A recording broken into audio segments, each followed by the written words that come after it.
Praise the Lord. Hallelujah. പ്രിയപ്പെട്ടവരെ, ബാല്യത്തിന്റെ ഓർമ്മകളിലേക്ക് ഊളിയിടുമ്പോൾ കേട്ട കഥ കെട്ടുകഥയോ അറിയില്ല. നാഗമാണിക്യത്തിന്റെ കഥ.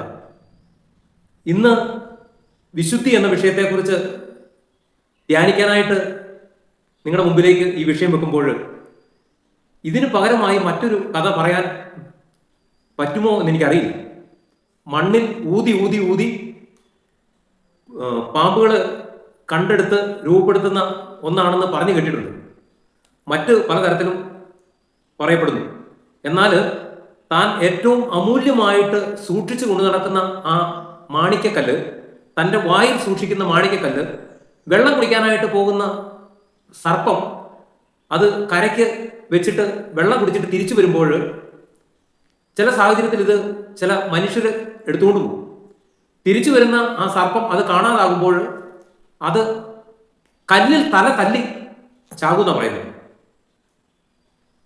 പ്രിയപ്പെട്ടവരെ, വിശുദ്ധി നഷ്ടപ്പെട്ട ഒരു വ്യക്തി, യൗവനത്തില് വിശുദ്ധി നഷ്ടപ്പെട്ട ഒരു വ്യക്തി ഇതേപോലെ തന്നെ പിന്നീട് കുടുംബജീവിതത്തിലേക്ക് വരുമ്പോൾ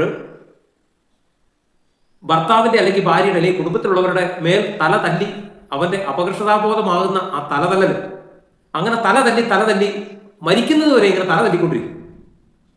ഞാൻ പറഞ്ഞ ഇതിന്റെ പൊരുൾ നിങ്ങൾക്ക് പിടികിട്ടി ഞാൻ വിചാരിക്കുന്നു. പ്രിയപ്പെട്ടവരെ, ഒരുവനെ ദൈവം അനുഗ്രഹിക്കാനായിട്ട് അവൻ ദൈവത്തിന് കൊടുക്കേണ്ടി വരുന്ന വിലയെന്ന് പറയുന്നത് അത് വിശുദ്ധിയാണ്. അതിനു പകരം മറ്റെന്ത് കൊടുത്താലും ദൈവത്തിന്റെ സന്നിധിയിൽ ദൈവത്തെ പ്രസാദിപ്പിക്കാനായിട്ട് സാധിക്കുക. ഇപ്പോൾ സമ്പത്തുള്ളവർ ഭവനം പണിയുമ്പോൾ അവരുടെ സമ്പത്ത് സുരക്ഷിതമായി കള്ളൻ മോഷ്ടിച്ചു കൊണ്ടുപോകാതിരിക്കാനായിട്ട് സുരക്ഷിതമായി സൂക്ഷിക്കാനായിട്ട് അവൻ അവന്റെ ഭവനത്തിന് ശക്തിയേറിയതും വിലപിടിപ്പുള്ളതുമായ പൂട്ട് സ്ഥാപിക്കും. ഒരു വിധത്തിലും കള്ളൻ അത് പൊളിച്ച് അകത്ത് കയറരുതെന്നുള്ള ചിന്തയോടുകൂടിയാണ് അവൻ സ്ഥാപിക്കുന്നത്. പ്രിയപ്പെട്ടവരെ,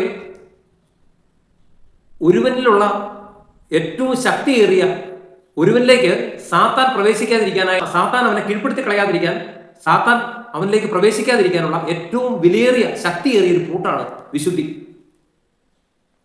സാത്താൻ അത് പൊളിക്കാനായിട്ട് അവൻ പഠിച്ച പണി 18 നോക്കും.